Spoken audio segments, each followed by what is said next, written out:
Okay, I'm going to get started by just welcoming all of you guys. Welcome to Wat Tung. Good evening. Nice to see everyone here. Welcome to anyone who's joining us online as well. This is our Sunday evening meditation where we get together here in the main hall to be able to guide you in some meditation and help you guys get a little taste of what meditation's all about. And then afterwards, we'll talk a little bit about the teachings of the Buddha, but mainly I'm going to open up to any and all questions that you guys have, just having a question and answer session. So welcome to all of you guys, whether you're joining for the first time or you're joining regularly. What I'm going to be doing is breathing mindfulness meditation with you guys. This is a primary form of training that the Buddha used in order to move his mind to enlightenment. What enlightenment is where the mind's completely peaceful, calm, serene, and content with joy. The mind no longer experiences any discontent feelings. You'll no longer experience any anger, sadness, frustration, irritation, annoyance, guilt, shame, fear, stress, anxiety, loneliness, boredom, shyness, resentment, jealousy. All of this and others are completely eliminated from the mind. And this is accomplished through training of the mind. So there's meditation that you use in order to train your mind, but there's other techniques that the Buddha taught as well. It's not just about meditating. One of the biggest myths about the life story of the Buddha is people think that he sat under a tree, he meditated, and then instantly got to enlightenment. And this just isn't actually true. It took him 6 years to get to enlightenment. It was gradual training, gradual practice, and gradual progress. So we're going to do meditation together, and then afterwards, I'm going to share a little bit of the teachings of the Buddha with you, and then I'll just open up to any and all questions that you have. What we do at the beginning of the meditation is we do some chanting, and I realized that we left our chanting sheets in the classroom. Maybe there's a student here that's familiar with the chanting sheets in the classroom, and you guys would be willing to go get those for everyone. Thank you, Joe. We have chanting sheets that Joe's going to go get for you guys, because usually the students will chant along together as we ease into the meditation. During the lifetime of the Buddha, they used chanting as a way to commit the teachings to memory.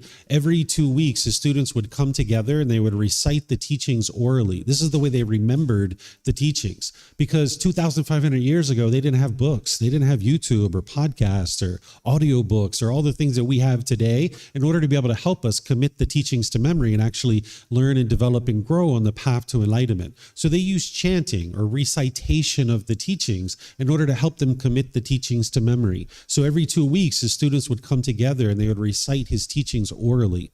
So you can see from the origins of chanting that this isn't a rite or ritual or ceremony, worship or prayer or any of that kind of stuff. There's actually none of those kinds of things in the teachings of the Buddha. If you're seeing rites, rituals, ceremonies, worship, or prayer associated with the teachings of the Buddha, those aren't actually the teachings of the Buddha. Those are misunderstandings that people have today. So when we're chanting these chants, it's helping to ease the mind into meditation and get more benefit out of the meditation itself. When you get these chanting sheets, if you take a look at it, you're going to see a lot of appreciation, gratitude, and respect for the Buddha. And because of this, I don't even think the Buddha actually created these chants himself. They were probably created by his students either during his life or after his death. Because a Buddha wouldn't walk around and say, here, chant these chants to me out of respect for me. This would be ego and arrogance and putting yourself above people or looking down on people. And an individual who's got to enlightenment, they don't have that in their mind. They don't have this pecking order where they look down on people. They just see themselves as being equal to everybody around them. So I'm sure the Buddha wouldn't have created these chants and had his students chant them. But if you learn from a teacher how to move from anger, sadness, frustration, and all these other discontent feelings to the peace and joy that is the enlightened mental state, and this teacher didn't want anything from you or expect anything from you, you'd probably have a lot of appreciation, gratitude, and respect for that person too. The Buddha was just teaching out of the kindness of his heart to be able to help people to understand how to get to this peaceful and joyful mental state that he figured out how to attain. So he wasn't trying to guilt, shame, or fear people into doing anything. He was just helping people understand what it took for him to get to this enlightened mental state. So I suspect that these chants actually came from his students, either during his life or after his death. We're going to be chanting in the Pali language, which is the historical language that the teachings of the Buddha are actually captured in. So if you'd like to chant along, you're going to hear me chanting, and then that's going to help us to ease into the meditation. Once we're in the meditation, I'm going to be sharing some guidance with you and essentially teaching you and instructing you how to meditate while we're actually meditating together. So you hear me doing that. Then there's going to be a period of time where it's just quiet and we're just all meditating together. Everybody here at the temple and anyone who's joining us online will just all be meditating at the same time. Now, during that period of time of quietness, I'm sure you're going to hear occasional sounds, especially here in the main hall. When we're over there in the classroom, it's less likely that you're going to hear a sound, but over there we even have occasional sounds too. Someone could sneeze or cough, or you might hear a dog barking or a car going past or a bird chirping or something like that. With the market out here, you're going to hear all kinds of sounds. You're not going to be able to be in an environment where it's permanently quiet, right? You live in an impermanent world, but as long as your mind craves permanent silence, when you're in meditation and you hear a sound, you'll cause your mind to be annoyed or frustrated. The reason why you can eliminate all this anger, sadness, frustration, and all these other discontent feelings is because it's your own mind that's actually causing them. If it was the outside world that was causing these feelings, you would actually never be able to eliminate them. So the Buddhist teachings are teaching you how to go internally and actually solve the problem of what's causing these discontent feelings. And the number one thing is this craving for permanence. The mind craves things to be permanent, but yet you live in an impermanent world. And we'll talk about more of this after our meditation. So during the meditation where it's quiet, you're going to hear occasional sounds, and this is normal. You can just understand that this is the world functioning the way that it functions, that sounds are going to arise, they're going to change, and then they're going to fade away. And then we're going to come out of the meditation with some more chanting. And then that's where I'll just kind of share a little bit of the teachings of the Buddha with you. And then I'll just open up to any and all questions that you guys have related to anything that you're seeing in Thailand or anything that you've been exposed to about the teachings of the Buddha or anything that we're talking about here. You'll be able to ask any and all questions that you like. In terms of your body position for meditation, there's 4 positions that the Buddha taught: seated, lying, standing, and walking, because you can't be in the same position permanently because you live in an impermanent world. So there's 4 different positions, and these are like tools that you would use. So during the journey to enlightenment, you're like assembling this tool belt, and you would use the different tools that you need at different times. Oftentimes people are learning in the seated position, but these other positions are useful for other situations as well. So you might be sitting on the floor in a chair. If you're at home, you might be in a bench or a sofa or a wheelchair. You can sit however you're comfortable. There's not just one way to sit.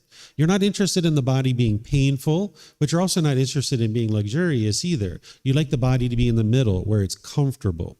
So if you're on the floor, you might sit with some cushions under your rear. This is an option, right? What I'm going to share with you are just suggestions or things for you to consider, but you can sit however you like. Some people like to have cushions under their rear. So if you like to sit like that, you're more than welcome to. We have cushions over there in the back. You're welcome to help yourself to some cushions. And then if you're going to sit on the floor, oftentimes people like to cross their legs. If you're going to cross your legs, you like to do that just lightly because you'd like to allow the circulation to flow in the lower body. Some people like to put their legs off the mat. This gets your hips up in the air, and it lessens the angle at the hips, the knees, and the ankles, allowing the circulation to flow. The Buddha put his right hand over his left, and he put his thumbs together, and then he placed that in his lap. If this is comfortable for you, you could use it, but it's not about everyone doing it exactly the same way. There's other options here for you as well. You could put your palms on your thighs or your knees. Some people like to put their palms up. Some people just rest their hands comfortably in their lap. So you could put your hands and arms wherever you like. And it's the same thing for anybody sitting in a chair, on a bench, or a sofa, or a wheelchair. You can also sit however you like as well. You could sit with your feet flat on the floor or lightly crossed at the ankles. But when I teach over there at the classroom, there's a chair that I sit in with my legs crossed. So this is an option for you as well. And then you can put your hands and arms wherever you like. In terms of your upper body, it's helpful if this is erect with the sternum up and the shoulders back. It'll help keep the mind attentive and alert during the meditation because this is a dedicated, active, purposeful training session where you're eliminating certain unwholesome qualities from the mind and you're cultivating certain wholesome qualities in the mind. So you'd like the mind to be attentive and alert during the meditation. Whereas if you were slouched, the mind would have a tendency to be dull or lethargic. But if you were real rigid, the mind could be overactive or uptight. So you'd like the upper body to be in the middle with the sternum up and the shoulders back because it'll help keep your mind attentive and alert so you can train the mind, but it also makes it easy for you to breathe in through the nose and out through the nose. So again, I'm going to do some chanting to ease into meditation. You guys are welcome to join in, and then I'll come back in with the guidance to be able to help you.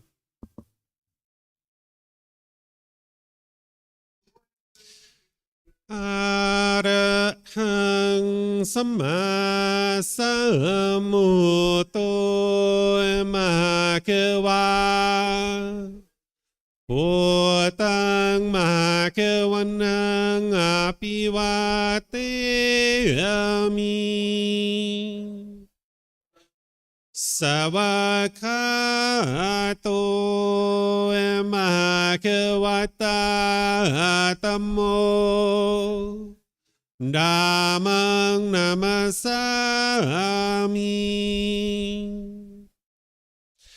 สุปฏิปันโนภะคะวะโต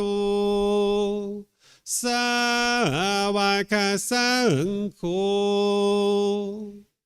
สังฆังนามามินะโมตัสสะภะคะวะโตอะระหะโตสัมมาสัมพุทธัสสะนะโมตัสสะภะคะวะโตอะระหะโตสัมมาสัมพุทธัสสะนะโมตัสสะภะคะวะโตอะระหะโตสัมมาสัมพุทธัสสะ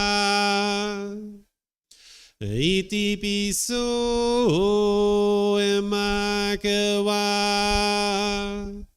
อะระหังสัมมาสัมพุทโธวิชาจารณังสัมมุโนสกขาโตโรกาวิตุ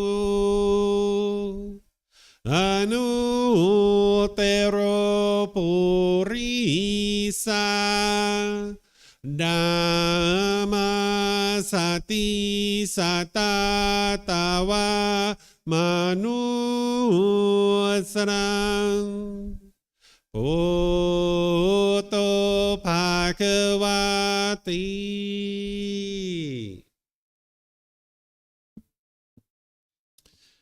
Okay, with the lower body and hands and arms comfortable, and the upper body erect,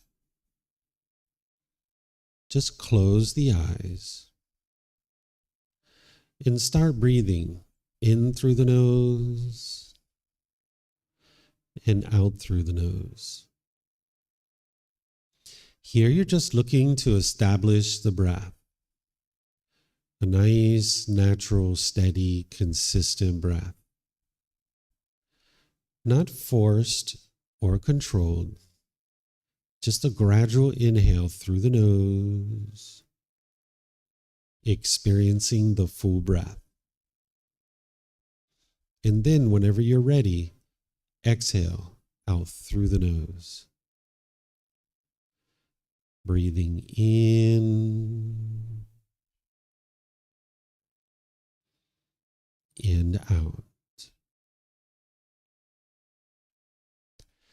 Breathing in and out.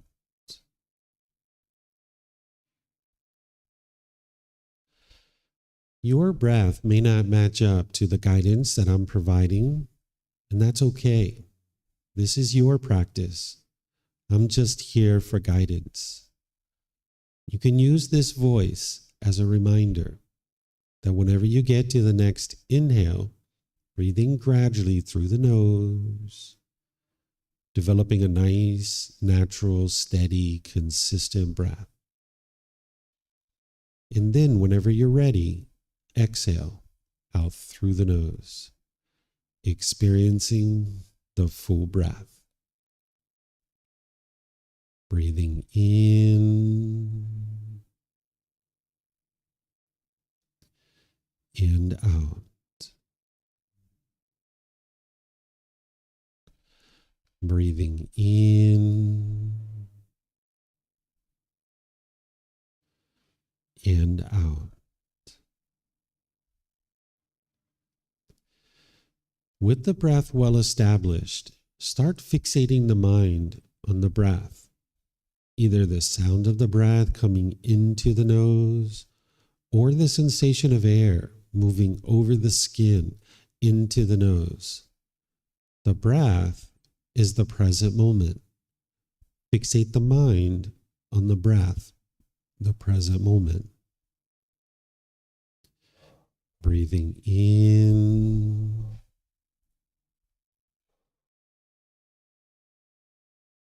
and out. Breathing in and out.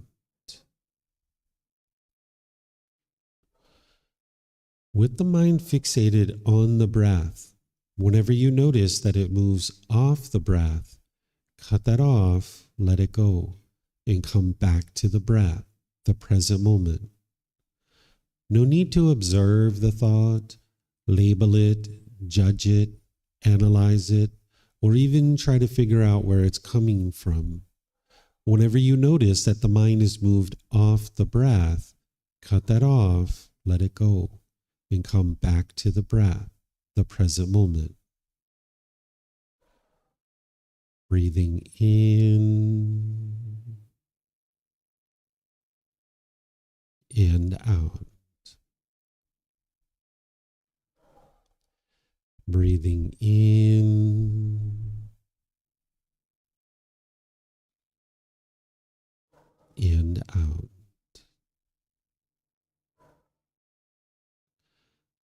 I'm going to be quiet now and let you do this work of focusing on the breath, cutting off and letting go anytime the mind moves off the breath.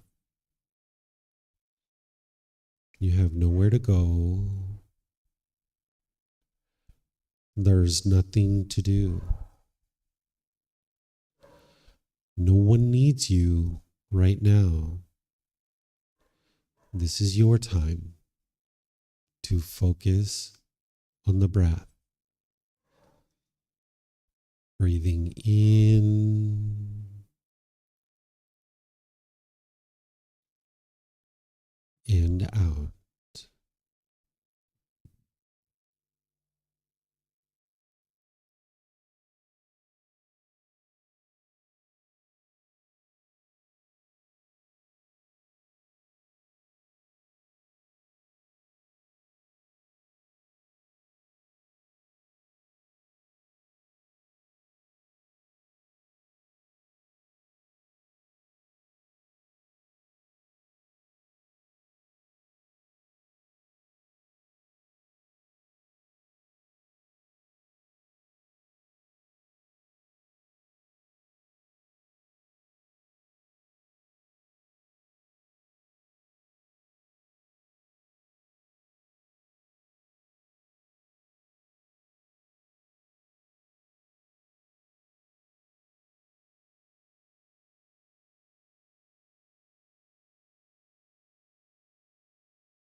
อะระหังสัมมาสัมพุทโธมหาเกวา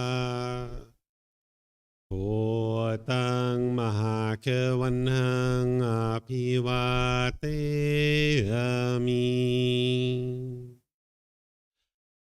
สวากขาโตมหาเกวัตตาธัมโมธัมมังนามัสสามิ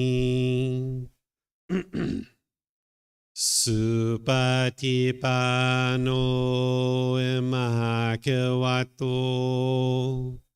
สาวกสังโฆสังฆังนามามิ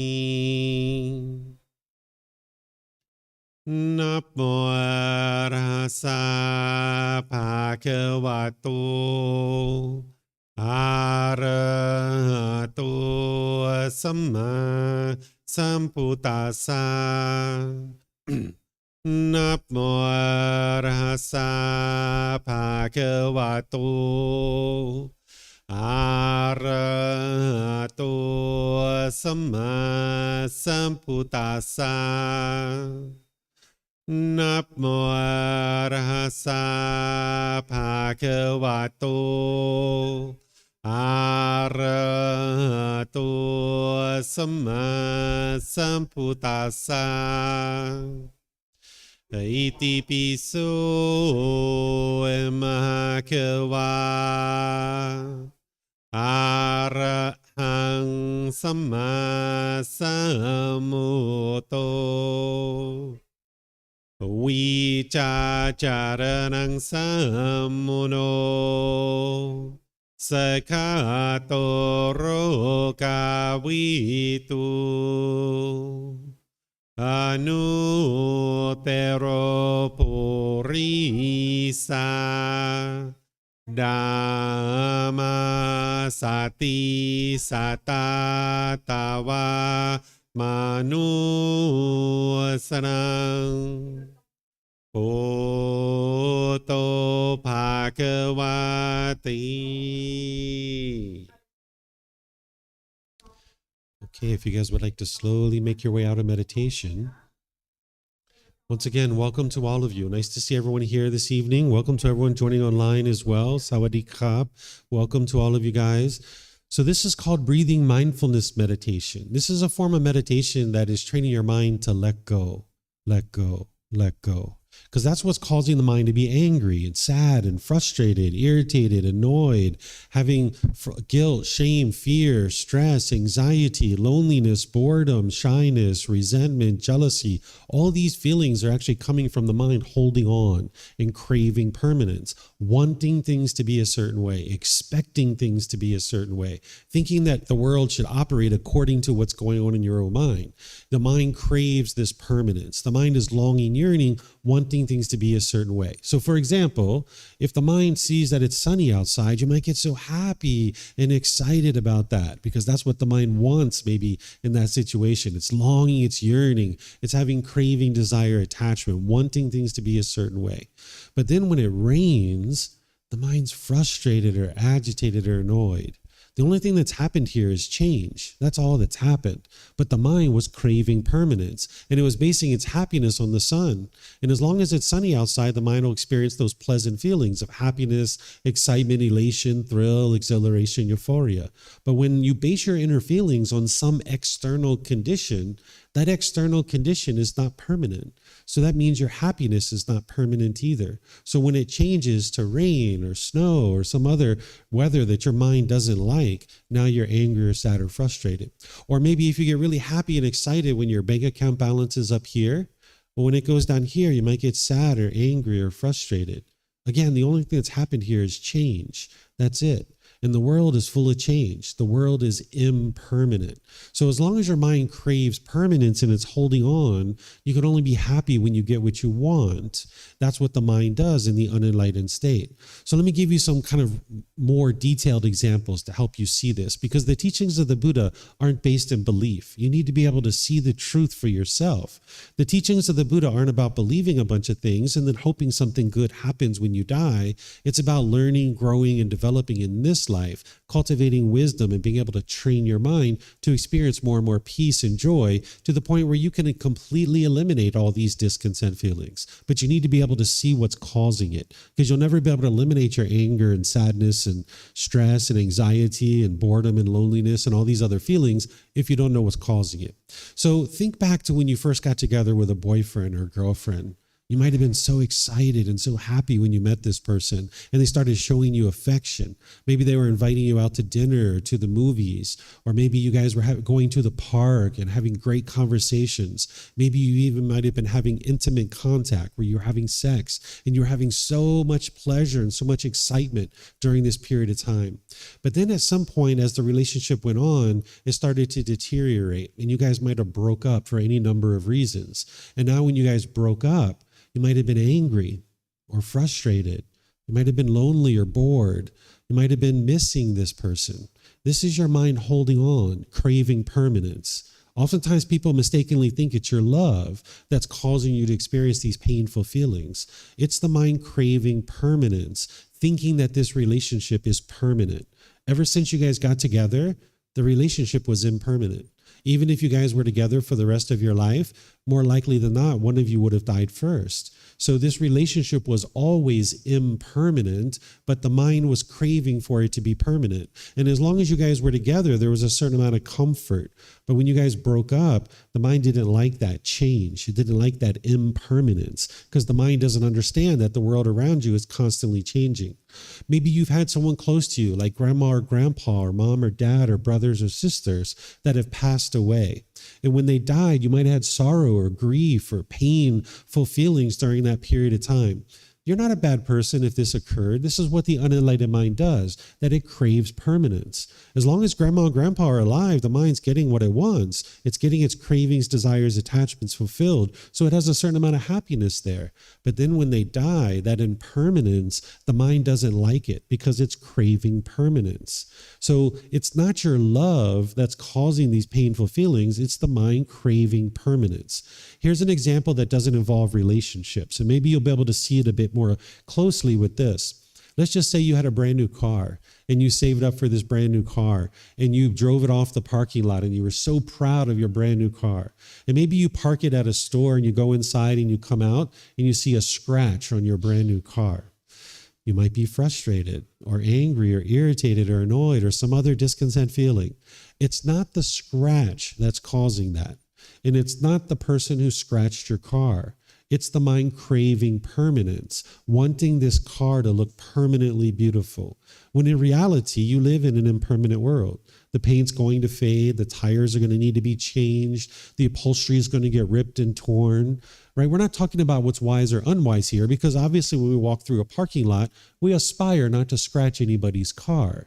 But the thing that's causing your mind to be angry or frustrated in that situation is it's craving permanence. When in reality, this car is going to get scratched. It's only a matter of time before something happens to this car. And as long as your mind craves permanence, while you live in an impermanent world, it's only a matter of time before you get annoyed or frustrated about something. So you can train your mind to let go. That's what this meditation is doing for you. But before we talk about the meditation and why we do it this way, let's be sure that you have an opportunity to look at your own life and your own mind. Because I just gave you some examples that maybe you can relate to, but maybe not. So look at your own life. Look at a recent time when you've been angry or sad or frustrated or irritated or annoyed. Could have been this morning, could have been yesterday or last week. Look at that situation with these fresh eyes. Maybe at that time you were trying to blame somebody else for what you were experiencing, because that's what the mind typically does, is it looks for someone else to blame, because it couldn't be from you, right? Because everyone thinks I'm perfect, right? Everybody else is the problem. It's not me. It's everybody else that's causing this problem, right? But look at this with fresh eyes. What was your mind longing for? What were you yearning? What did the mind want or expect? And if you would have got what you wanted, you would have been happy. You would have had some kind of pleasant feelings. But because the mind didn't get what it wanted, it experienced painful feelings like anger, sadness, frustration, or others. And when we get to the question period, if you can't see what I'm describing to you, that it's your own mind that's causing these feelings, let me know, because we can talk about your specific example. I've had plenty of students over the years ask me questions. I had one student contact me and they said, David, I went to work this morning and my house looked beautiful. I came home and my wife had this craft project all over the house and I got frustrated as soon as I walked in. How did my mind cause this? Wasn't it my wife? She's the one who messed up the house. I wasn't even there. And I was like, nope, it was your mind. Your mind caused that anger because the mind was craving permanence. The mind had a certain expectation. It wanted this house to look exactly the same when they came home as when they went to work.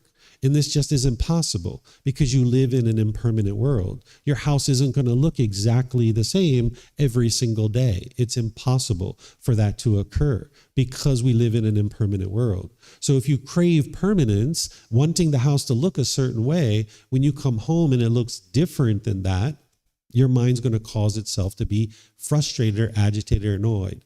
But just like the house can't look like that permanently, this craft project being all over the house, that's not permanent either. Your wife's going to put it away, and maybe you'll help her put it away. Right? So you need to be able to see this for yourself, because what this meditation is doing is it's not eliminating your thoughts. That's not the goal of this meditation. Sometimes people think when they're in meditation and they have a bombardment of thoughts, lots of thoughts are like, oh, my mind is so busy, I'm not doing it well, or I'm bad at meditation, or something like this. If you're just starting to learn how to meditate, and even for the first year or so, maybe even longer, you're going to notice a lot of thoughts in your mind. That's what the unenlightened mind has. It's like thought, rapid fire thoughts sometimes.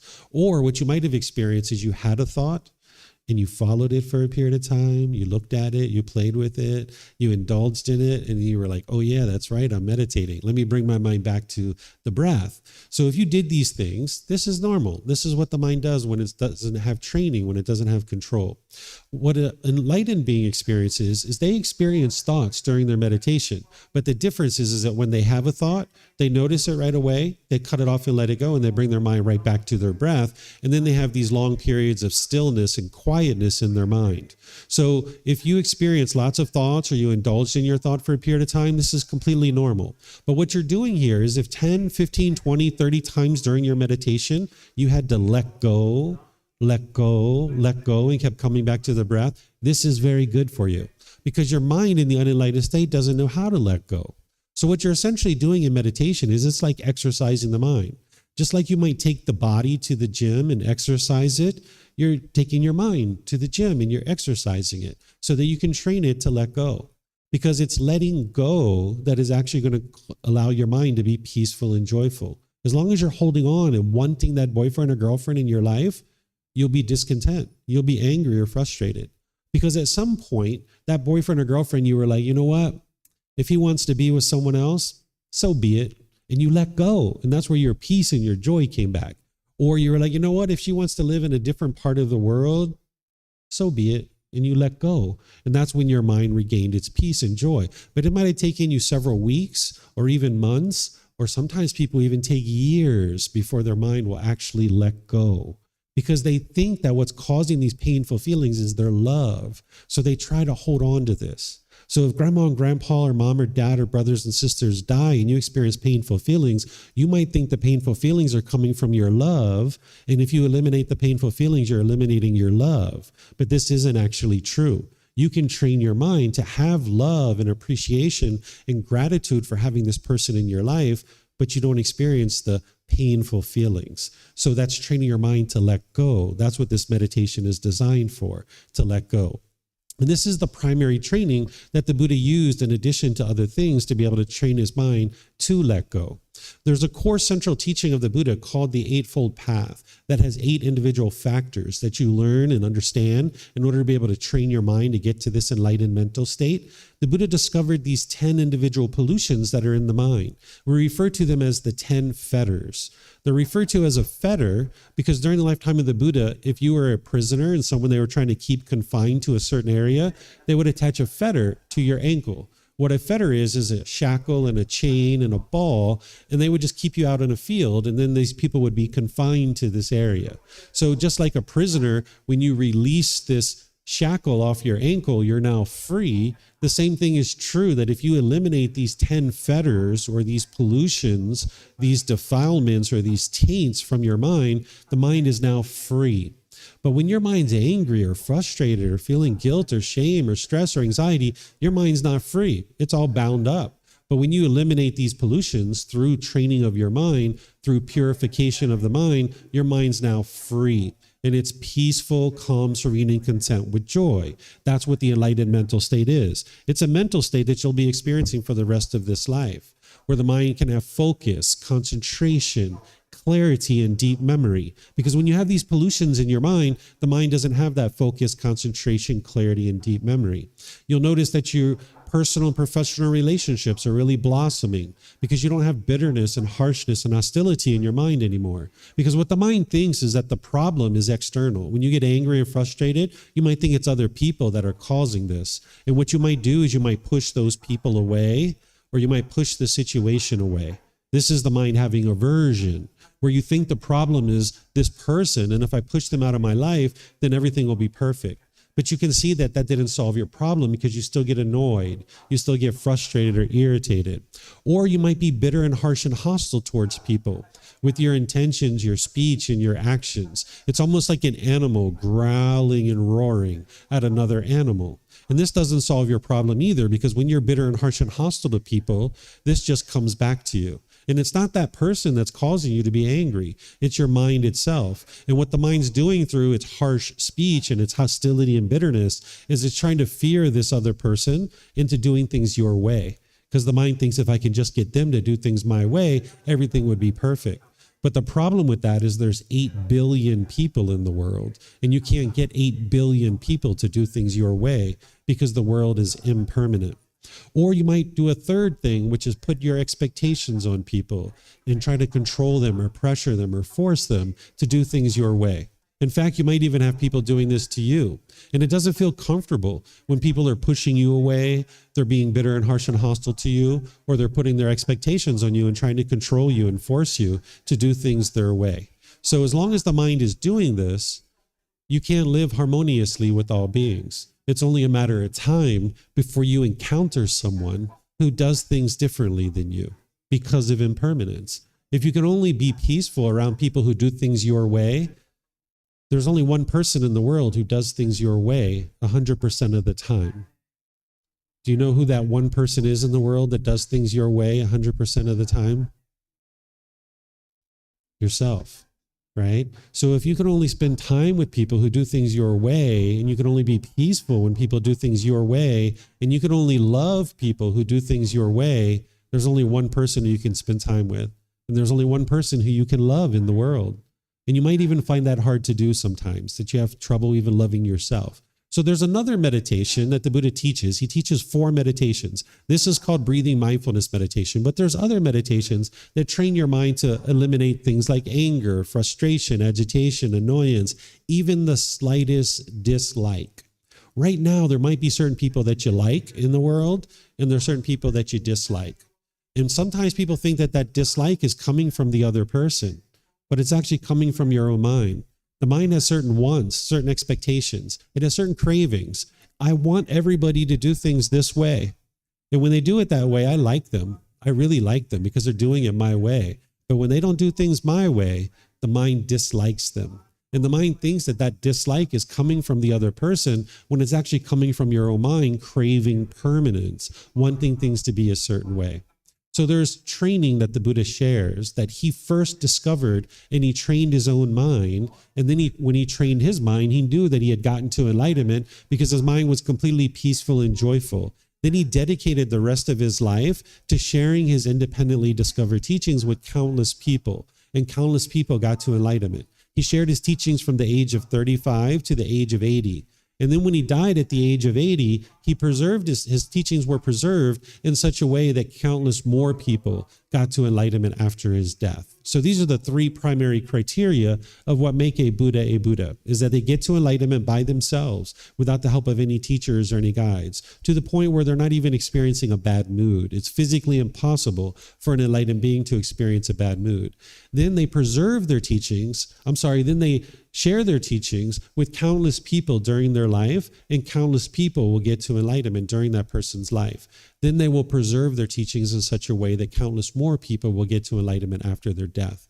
So a Buddha doesn't give you rules or commandments. He's not teaching you things to believe. It's not about believe, and hope something good happens when you die. It's about learning, growing, and developing in this life so that you can experience peace and joy in this life. Because walking around with anger and sadness and frustration, stress and anxiety, it's no fun, right? That's not fun for you to experience those things. You can get beyond that.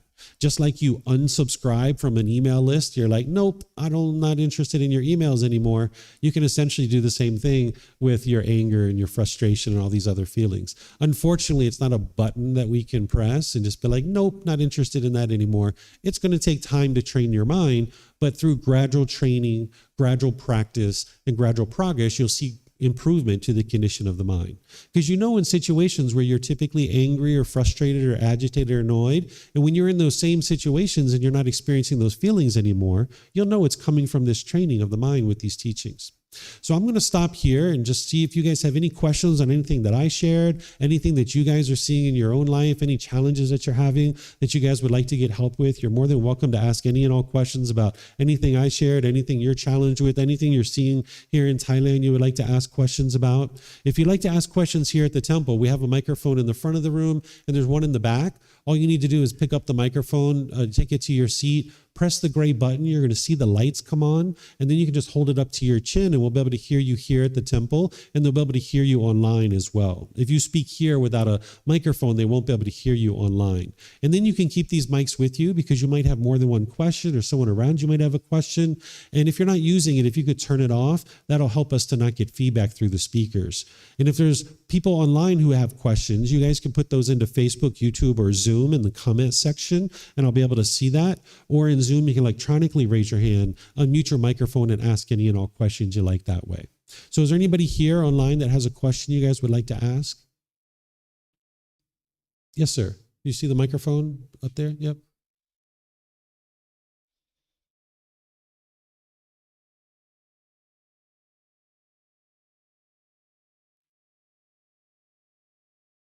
Hello. Oh, Here you go.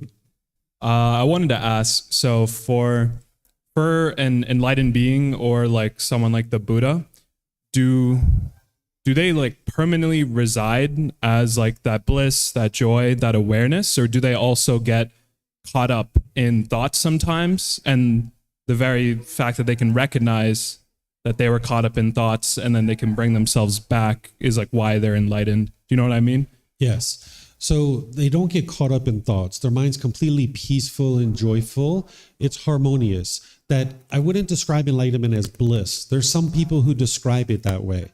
And when they describe it as bliss, I would suggest that those people aren't actually experiencing enlightenment. They're probably experiencing the jhanas. And in the jhanas, those individuals, these are preliminary phases that the mind experiences on its way to the first stage of enlightenment, because there's 4 stages of enlightenment, and the mind's actually enlightened when it gets to the 4th stage. Then there's 4 preliminary phases that the mind goes through in the jhanas. And when an individual gets to the jhanas, there's this bliss, this overwhelming excitement that's in the mind. And this isn't what an enlightened being is experiencing. Their mind is cheerful and bright and uplifted, but I wouldn't describe it as bliss. So sometimes people who are describing enlightenment as bliss, they're still experiencing anger and frustration and sadness and these kinds of things, and they think they're enlightened, and they will describe that as enlightenment. But an enlightened being isn't caught up in their thoughts. They're not having anger and sadness and frustration. They're not experiencing those kinds of things. Their mind's been completely purified, and their mind is completely free. But the mind is cheerful and bright and glad and uplifted and radiant. And this is happening at all times during their day. From the moment they wake up, all day long, and even as they're going to sleep, there's no condition that needs to be met in order for them to experience that. Where in the unenlightened state, there needs to be certain conditions met in order for you to experience that happiness or that bliss, that excitement. It's kind of like if my mom and dad are doing this, if my boss does this, if my brothers and sisters do this, if my bank account is this, if the weather is this, if I have this kind of house and this kind of car, then I'll be happy. Right? That's conditional happiness. And that can't be true all the time. This is why some people, when they get old, they get grumpy, right? Not everybody who's old is grumpy, but if you're old and you're grumpy, that's because you have all these expectations in your mind, and they have to be true in order for you to be happy. So what happens is you shrink your ability to be happy as you put more and more expectations in your mind. But an enlightened being is beyond this. That now their mind is beyond the conditionality of feelings, that their mind is just permanently in that mental state of being peaceful and joyful, that it's completely free, that it's no longer bound up, and it's not hung up on any kind of thoughts or anything like that. Yeah, so you're saying in the way that you described it that there is a point and a stage that you reach where it's literally morning till night, you're in that like state of mind where you're free of like identification with thoughts, but that person would never like go backwards, like in their journey, or like randomly get caught up in their ego and their thoughts coming up again? Or is it literally like you get there and then that's your, till the end of your life, you're in that type of realization? Yeah, once you get to enlightenment, your mind won't regress backwards. In fact, even if you get to the first stage of enlightenment, your mind won't regress backwards from that point. It's physically impossible for the mind to do that. So by the time you get to that fourth stage of enlightenment, your mind will never regress backwards. You don't have ego any longer. Your mind doesn't experience any anger, sadness, or frustration. It's not a point that you get to, it's a gradual improvement of the mind. So sometimes people think that enlightenment is instantaneous. Sometimes people think the Buddha sat under a tree, meditated, and there was this kind of instantaneous enlightenment, but this isn't actually true. If you look at his teachings and you see yourself, how your mind progresses, you can see everything you've ever done in life has been gradual training, gradual practice, and gradual progress, whether it's learning how to read, write, and speak any languages, or some job or occupation, or even learning how to walk. It was gradual training, gradual practice, and gradual progress. And enlightenment is the same way. It took the Buddha 6 years to get to this enlightened mental state. But you do ultimately experience 1 year, 2 years, 3 years. Your mind doesn't have any anger, any sadness, any frustration, and you know your mind's enlightened. But you're not going to go around and brag about that, of course, because you don't have ego at that point. You're not going to go around and, blab with people like, by the way, I'm enlightened. That's one of the best ways to know someone's not enlightened, is they will actually claim that they are enlightened. So there is a time frame that you'll experience where it's been an elongated period of time. You haven't had any discontent feelings. There's no anger, sadness, frustration, not even the slightest ickiness in the mind, not even the slightest irritation. One of the ways to think about this is it's like upgrading your operating system in your mind. It's kind of like the unenlightened mind is running on this old software, unenlightened 1.0. Right? And as you're learning and growing and developing on this path, you're upgrading your operating system to get to this point where you're running enlightened 9.0. And now you're running through this new operating system within your mind, and your mind will never regress backwards from that. Because once you've seen the truth and your mind is completely wise and it's completely purified, it's impossible for the mind to ever experience any kind of discontent feeling ever again, because the mind's been purified of the causes and conditions that are producing it. So in the unenlightened state, the mind is what we call conditioned. The mind is conditioned or polluted, right? But when you free the mind of that, when you uproot that out of the mind is now unconditioned. There's no conditions in the mind that are producing things like anger, sadness, and frustration. An easy way to think about it is if you had the sun and you had clouds in front of the sun, if you peeled away the clouds, then the rays of the sun would shine through. The only difference in the analogy here is that the clouds are eventually going to come back, right? But in the enlightened mental state, that's not the case, that once the mind's been purified, it's not possible for the pollution to come back in.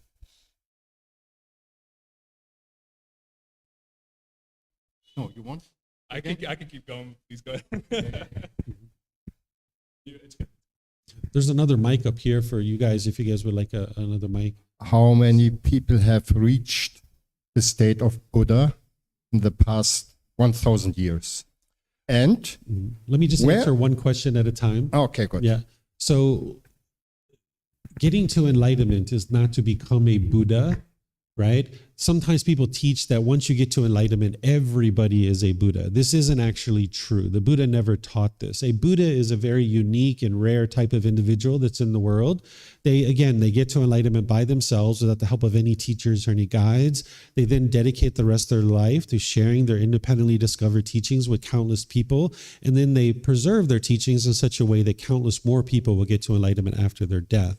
So this is a very rare type of individual that's in the world. And this type of individual, the last one that the world's currently aware of, existed over 2,500 years ago. So a Buddha is an enlightened being, but they got to enlightenment in a unique way, and they conduct their life in a certain way that we know that this person's a Buddha. But everybody else can get to enlightenment. In getting to enlightenment, you will know that your mind is enlightened, but there's not some registry somewhere that logs enlightened beings, because the first way to know someone's not enlightened is that they're going to say that they're enlightened. So there's nobody keeping a registry of who's enlightened and who's not enlightened, because an enlightened being, their mind's so peaceful and joyful, they don't have a desire for other people to know that they're enlightened. They would just go about their life with peace and joy. So there's plenty of people who are experiencing this enlightened mental state, but if you don't know what enlightenment is, you're not necessarily going to know that those people are enlightened.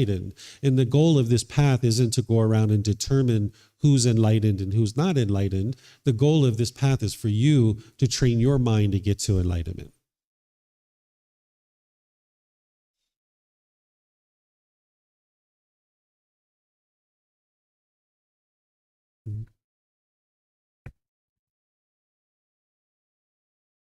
Can you hear me? Yes, okay. As you know, I've been meditating with you for almost a year, let's say, and I've been progressing. Can you hold it up a little bit? I've been progressing. I'm not used to this. I've been progressing, I thought fairly well.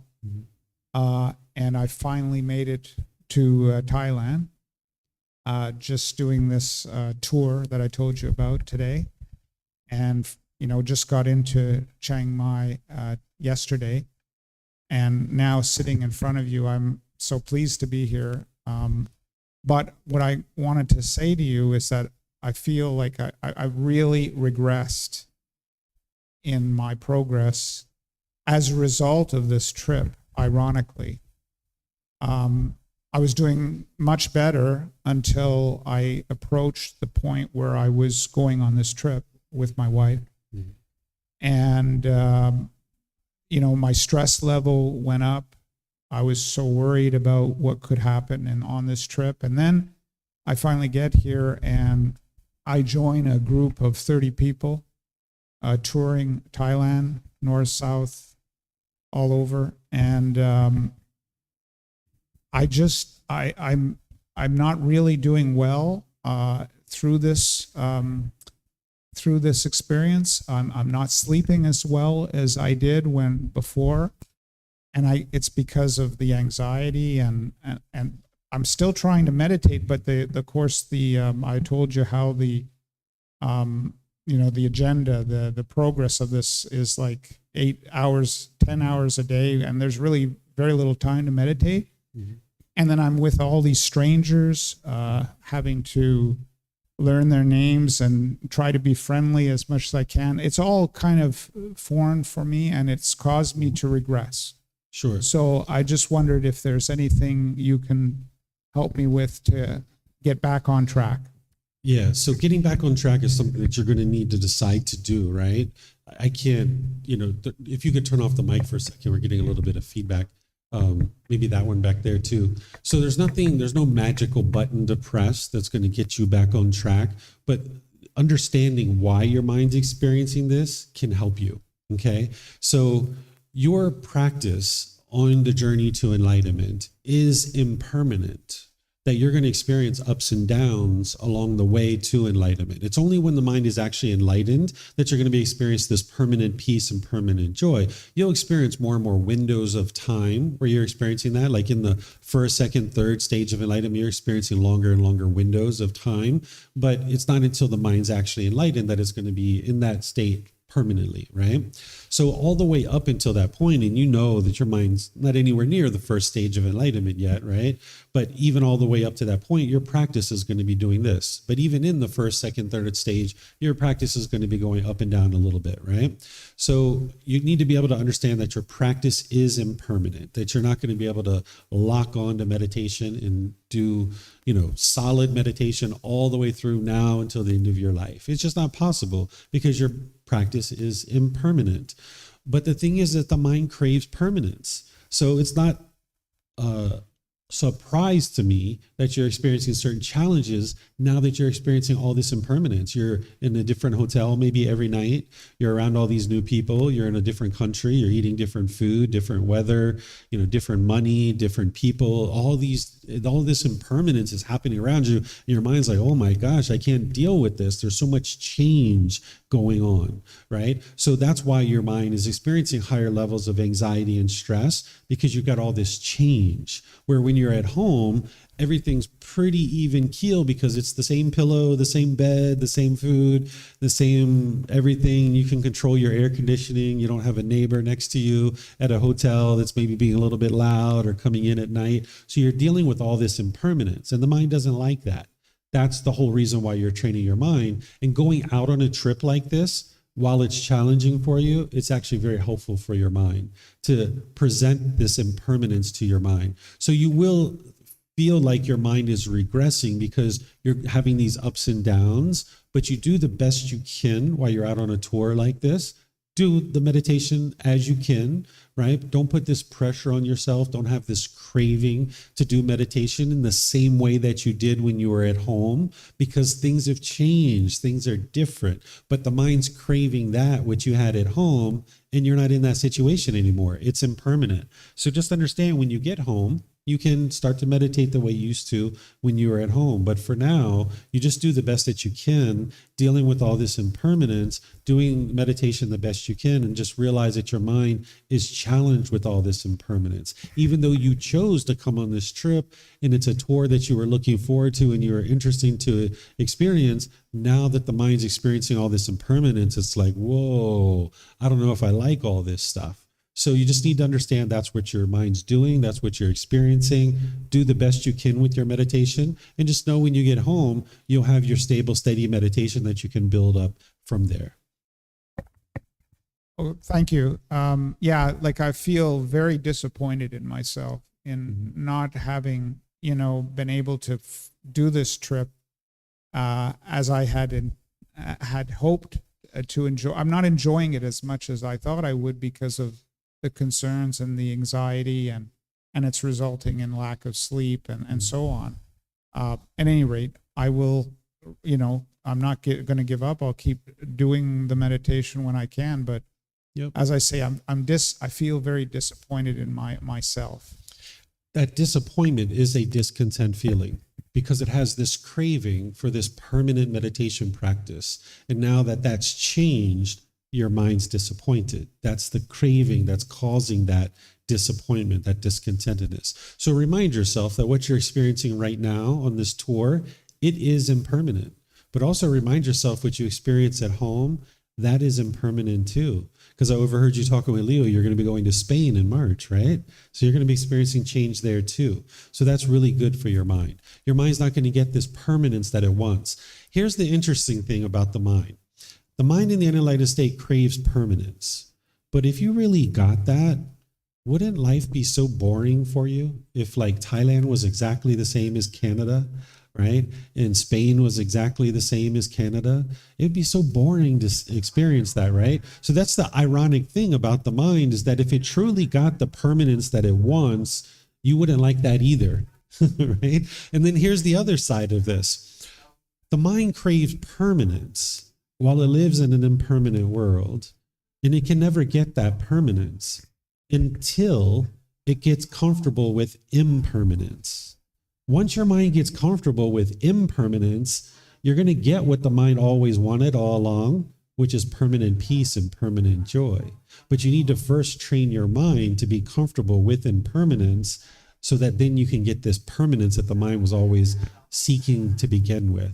But you see the ironic part of that too, right? So that's what needs to occur in order to get to the point where the mind's completely peaceful and joyful. And that takes time.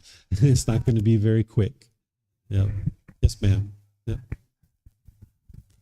Can you hear? Okay, no, Yep. okay.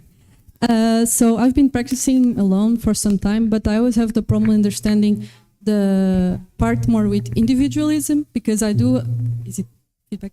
I do understand the part of releasing and all this you explain now, but I have a problem understanding how you connect this with community, in a sense that for me it's hard that I'm working on myself and my enlightenment, but I see that other people and other things are suffering so much, and how can I work on myself individually if outside is worse? Okay. So a lot of times people think the way they're going to get to peace and joy is fixing the outside world. This is where people think, I need to change the world, right? You can't change the world. It's not possible. The world's made up of trillions of beings, human beings, but also animals too, right? And we've got other beings in the world too, that all these beings are making decisions independently on their own. And you can't train these people to do things your way. So what the Buddha teaches you to do is focus on your own mind and train your own mind. If there's somebody else who's interested in learning, as you become more and more peaceful and more joyful, someone else is like, wow, you used to be so angry and frustrated. How did you get so peaceful? Now you can help this person because they're open to understanding. But if the person isn't open to learning and understanding, you can't actually help this person. And if you haven't done the work yourself to know how to heal your own mind, you can't actually help this person anyway. It would be kind of like trying to teach someone how to drive and you've never driven a car ever in your entire life, right? It would be impossible for you to teach someone how to drive if you've never driven a car first. So you would like to learn how to drive the car first, and now you can actually help other people understand how to drive the car. So this practice isn't about going out into the world and changing other people. This is oftentimes what people want to do. This is maybe even what they're being taught to do. But this isn't ever going to lead to your peace and joy because you can't get everybody to do things a certain way. So what you do is you work on your own mind, heal your own mind, maintain and build up loving kindness, which is a genuine interest in seeing all beings be well, and you build up your compassion, which is the concern for the misfortune of others.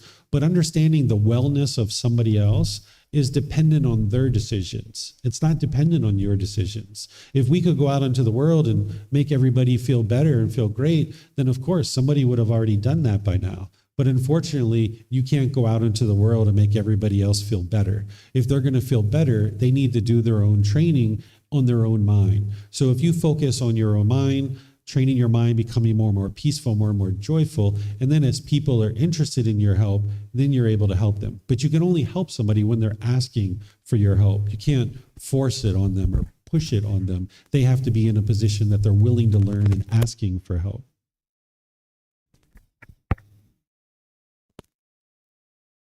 I was not asking so much about helping other people. I was more thinking for my personal, like more activism or stuff like that. Not so much helping like the person to change. It's not that I want to change. It's just that I also want to contribute for a better world. And I feel like sometimes if I'm only working myself, I'm not really contributing for it. You can't really contribute to the world as long as your own mind is not peaceful and not joyful. If your mind's angry or frustrated or irritated or annoyed, you're not going to make wise decisions. There are certainly things that you can get involved in, but you need to always be able to prioritize your own practice first, your own training, your own development. But when an individual wants the world to be a certain way and it's not that way, they'll be angry or frustrated, irritated or annoyed, and you're going to make unwise decisions when those feelings are in your mind. So if you get to the peace and joy, then you can actually help people. You can actually help others. But if you're out there being angry or bitter or harsh or hostile or frustrated, you can't actually help people. So by you doing the work first, you cultivate the wisdom that is needed in order to be able to actually heal your own mind. And then you're in a position to actually help other people, whether it's activism or protesting or whatever it is. If somebody was just out there angry and frustrated and damaging property and, those kinds of things, not that I would think that you would do those kinds of things, but that's sometimes what people do when they protest. They just damage property or they block roads, where you could actually go out into the world and help educate people. So that's one of the things that I do. Is I'm very interested in seeing the world become a better place, but I can only help people that choose that they're interested in learning. So that's why I make myself available here and in our classroom to be able to help people to understand the path and how to train their mind. But if I wouldn't have done the work myself first, I would have never been able to help anybody else. So you're always interested in prioritizing your own growth and development first, and then you're in a position to be able to help others. And sometimes people say, that sounds kind of selfish. But what would be selfish is to go out into the world and continue to be bitter and harsh and hostile and aggressive with people. That would be selfish, because now you're just thinking about yourself, and the mind can only be happy when it gets what it wants. And now when it's not getting what it wants, it gets angry or frustrated or sad. So by working on your own mind, you'll actually be able to have sustainable energy all throughout your day. And then if you would like to get involved in activism or other things like that, you can, but then you actually do it more wisely. Because one of the things that you'll understand about the human mind, and the reason why all the difficulties and struggles exist in the world, is it's through a lack of wisdom. The mind lacks wisdom about what's called the natural laws of existence. And that's what the Buddha taught, is these natural laws. And as long as the mind is unknowing of this reality of these natural laws, then it will continue to struggle and have difficulties. So if somebody was going to get involved in activism, for example, you would need to be sure there's some kind of educational component to what you're doing. Because as long as somebody's not helping others to be able to understand the world around them, then this person's not going to make better decisions. So an individual needs to be able to, if they're going to become an activist or a protest or something like this, to understand the whole reason why these people over here are making decisions in the way that they are. And now, as part of this event that you're maybe participating in, that you make it so that there's some kind of educational component that people can learn, so that then they can be invited in to be able to make improved decisions if that's what they're choosing to do. Okay, I didn't hear you, but okay, yeah, you're welcome. Mm-hmm. Hi, David. Over here. Oh, Sorry. okay, Chris. Yeah. Hey. First of all, I want to thank you for sharing. I've been going through similar things, but not that far along the path. And so, thank you very much. I have a lot of gratitude, David, also for you and the lessons that I've learned in just the past week, and for being able to help me step onto the path. What I'm dealing with now, though, is the recognition that all those things that you talked about around craving permanence and control is what I've done. Mm-hmm. And it's what I've done to harm my spouse. And I have a lot of regret. I have a lot of sorrow. And I want to find a way to just make amends, to do something. And I know part of that is due for me, and to find the way on the path, and to find the way to let go, and to find the way to be in a better place in the world. But I just have all this sadness, and I want to also know that I can't change her still by doing something for her or anything else. But I just want to find a way to make amends. And I know I have to find a way to forgive myself too. But I'm just trying to wrestle with all of that, and wanting to help her in some way to be whole and better, instead of being so harmed by my actions and my thoughts and my ways of being. And I'm just curious if you have some guidance for how to possibly wrestle with that and do something more positive towards that. Yeah, your big day's tomorrow, Chris. Remember we talked about tomorrow morning, right? Because in these sessions where we do meditation and I just answer questions that you guys have, there's nothing really big and huge and substantial that I can really teach you guys in just kind of 20 or 30 minutes, right? Right now, we're just kind of answering a couple questions here and there. Next week, when I teach from Monday through Friday from 9 to 3 p.m., that's a course where we can really get in detail and in depth, because you need to learn the Eightfold Path. That's the path to enlightenment. And you haven't learned that yet, so you don't have the tools and techniques that you need to be able to address that guilt and that shame and that sorrow and grief and all of that. You don't have all the tools that you need. And it takes me about 2.5 hours to teach that path. This path isn't, a couple of days or a couple of weeks or even a year. It's going to take gradual training, gradual practice, and gradual progress. In the Eightfold Path that I'm going to be teaching tomorrow morning, that's the real beginning of the path to enlightenment, where you can actually see the entire path, and now you can see how this all fits together. So if you're still coming tomorrow, or if you're able to come, then you'll be able to take the covers back and lift up in the hood of the car, and you'll be able to see more detail about what the Buddha actually taught and how to implement it into your day-to-day life, to then be able to experience more and more of the qualities of enlightenment. So I would reserve our discussion till tomorrow, where you can really see the whole path, and then it'll make sense to you of what you need to be doing on a day-by-day basis to really train your mind and be able to get to this enlightened mental state. Yes, sir. Or ma'am, whoever. I'm not sure who's first, who's second. Okay.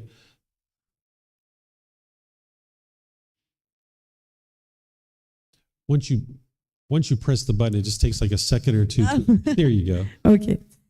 So thank you for the lesson of meditation. It's my first one. And I am Muslim, and I wanted to know how do you think one can be of a religion like me or any other and practice meditation? Is it compatible? Or how do you do? Did you say you were Muslim? Yes. Okay, so I know very little about Muslim teachings, but I know very little about Muslim teachings. But what I do know, I can share with you, because what the Buddha taught is he taught what's called the natural laws of existence. Because when the mind doesn't understand the world that it lives in, it will struggle and have difficulties. Just like the natural law of gravity, we didn't understand this growing up as a child, and that's why we struggled and had so many difficulties. We made unwise decisions. We fell down, we hit our head, we bumped our elbows, we broke our toys. We had so many difficulties because we lacked wisdom in this natural law of gravity. So there's these natural laws that the Buddha taught, and that's what you're awakening to. When we talk about awakening, it's cultivating wisdom about these natural laws. So there's different people that have tapped into these natural laws. Prophet Muhammad's one of them. Jesus is another one. The Buddha, in my opinion, he described it the most clear because he was fully, perfectly enlightened. But there's things like in Muslim teachings about generosity, and there's certain moral conduct that's taught, and there's certain things like there's a certain discipline of prayer 5 times a day and things like this. These are all things that are helpful on the path to enlightenment, because you wouldn't be able to get to enlightenment without practicing generosity, because that's also training your mind to let go. You also wouldn't be able to get to enlightenment without improving your moral conduct. The way that an individual works and interacts with another person, if they're doing harmful things to others, this harm is going to come back to them. They also wouldn't be able to get to enlightenment without a discipline, without dedication and commitment to their own growth and their own development. So Prophet Muhammad and Jesus and these other individuals, they've tapped into the natural laws and they've described them in certain ways.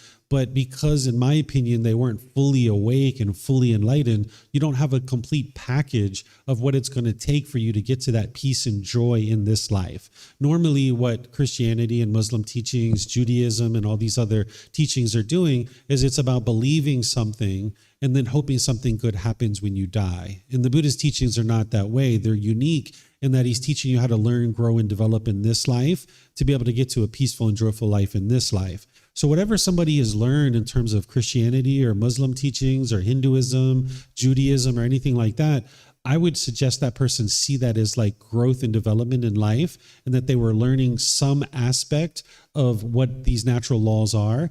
And now maybe perhaps the teachings of the Buddha are the next steps for them to be able to learn and grow and develop. And you would never turn your back on these other teachings. It's kind of like if you went to college and your major was, I don't know, say management, business management. And maybe you have Professor A who's taught you certain classes, Professor B who's taught you certain classes, Professor C and Professor D. And all these professors benefited you and they helped you in your career to understand this business management. But there's maybe one particular professor or another who's really connecting with you and who's really helping you to be able to see how to live a very good life and how to get to this peace and joy. And for me, it's Professor B. It's the Buddha.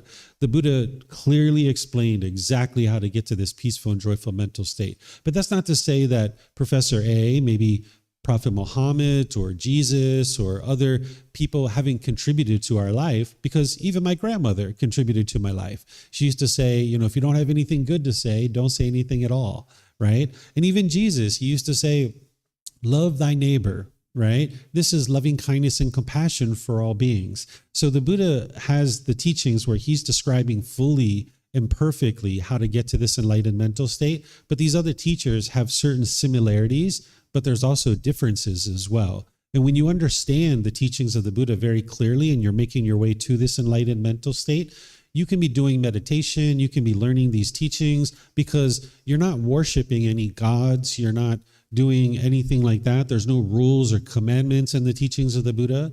You are your own individual practitioner. You're not believing anybody. You're not a devotee or a follower or anything like that. You are your own independent practitioner on the journey to cultivate wisdom, and a teacher is serving like a tour guide, pointing out for you the things that you need to learn and understand. And some of those teachers might have been Prophet Muhammad or your grandparents or your parents or aunts or uncles, and now there's this next teacher that's available for you to be able to learn, and that's perhaps the Buddha, if that's what you decide. And maybe there's someone like me that's able to work with you to be able to help you to gain the access to the resources that you need in order to be able to understand those teachings. And now you'll be able to learn them and understand them so that now you can implement those into your life and continue to grow as a human being. And then you can always have appreciation for these teachings from Prophet Muhammad, that they also helped you in life to a certain degree.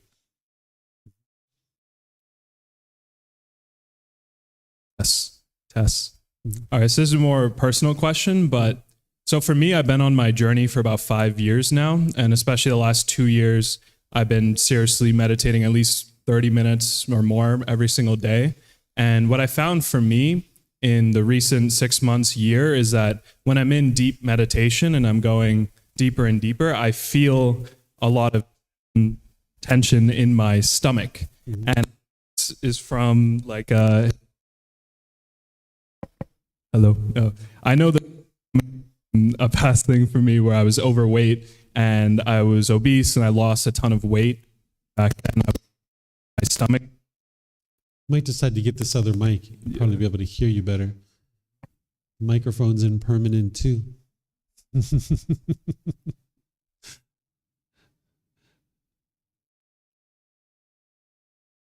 Tess.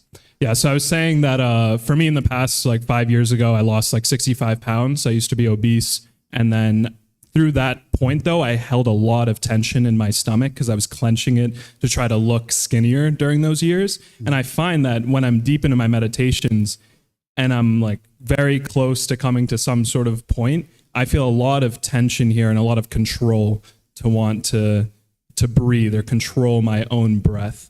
And I've tried a lot of things. I've tried yoga, breathwork, kundalini, like a few different practices in order to release this tension. I've made some progress, but I'm curious in the Eightfold Path if they've described anything maybe closer to chakras or about releasing tension in specific areas as like maybe low, like ego residing in different areas. Everything you're doing on the path to enlightenment with the teachings of the Buddha is about training your mind. And if the mind's tranquil, the body will be tranquil. Even though you're experiencing the sensation in the body, it's actually coming from the mind itself. That when the mind is tranquil, the body will be tranquil. So if you focus on training the mind, that's what's actually going to help to resolve this. Because the ego doesn't exist in the stomach. It doesn't exist in the arm, the body. None of these feelings truly exist in the body. What is described is that when the mind is experiencing contact through your eyes, ears, nose, tongue, the body, and the mind itself, if you have a craving, desire, attachment in your mind, it's going to trigger that.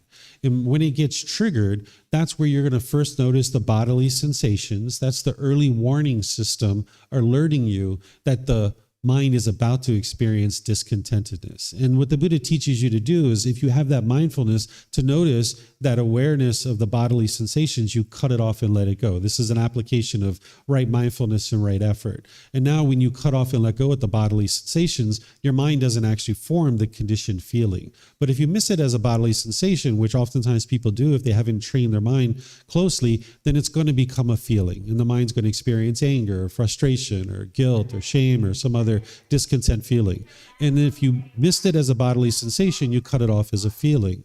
If you miss it there, it's going to affect the condition of your mind. This is where more long-term, for a few hours, a few minutes, a few days, you're going to be irritated or grumpy or irritable or some other discontent feeling. So you would like to be able to cut it off there. And if you don't, then it's going to form and feed what's called a mental object. This is a deeply rooted container in the mind.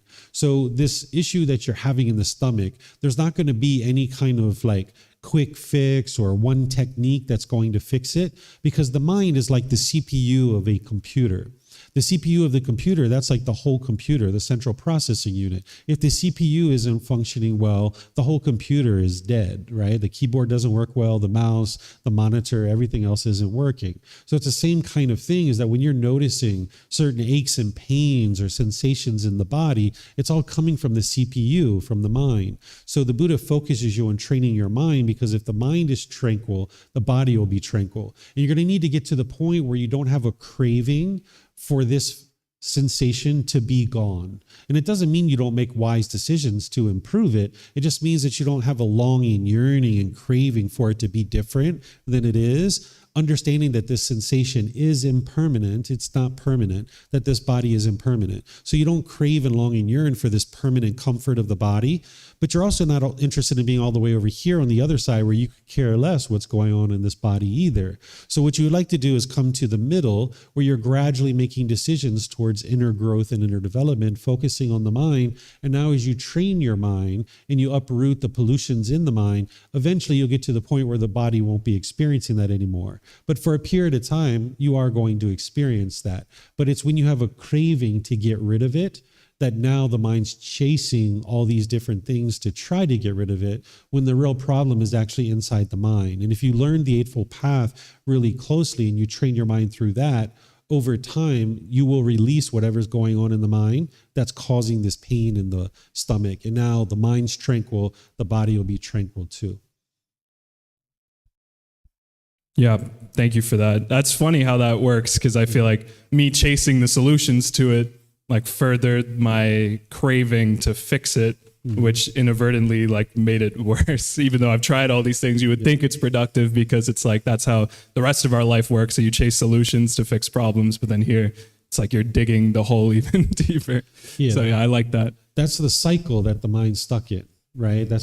We call it the cycle of rebirth, but there's a cycle that the mind is stuck in where it's constantly chasing its tail and going around and around and around. And it thinks that the solution is external, when in reality, it's all internal. It's all training of the mind. But you need to be able to understand through the original words of the Buddha. The vast majority of the places in the world, they don't teach based on the original words of the Buddha. You need to be able to understand the Eightfold Path through the original words of the Buddha. So over there in our classroom, we have a whole 13-book series. There's various courses, classes, retreats that you can learn in, whether you're here in Thailand or you're traveling somewhere, because every time I'm teaching here, I'm live streaming it. And even when I travel, I tend to live stream those as well. And they're all recorded. So if you can't attend the live classes, you can actually learn through the recordings as well. And all this is available to you at no cost, whether it's the books, the courses, classes, retreats, the personal guidance. You can get the help that you need, but you need to be able to be dedicated enough to really focus on learning the Eightfold Path, because it sounds like you've been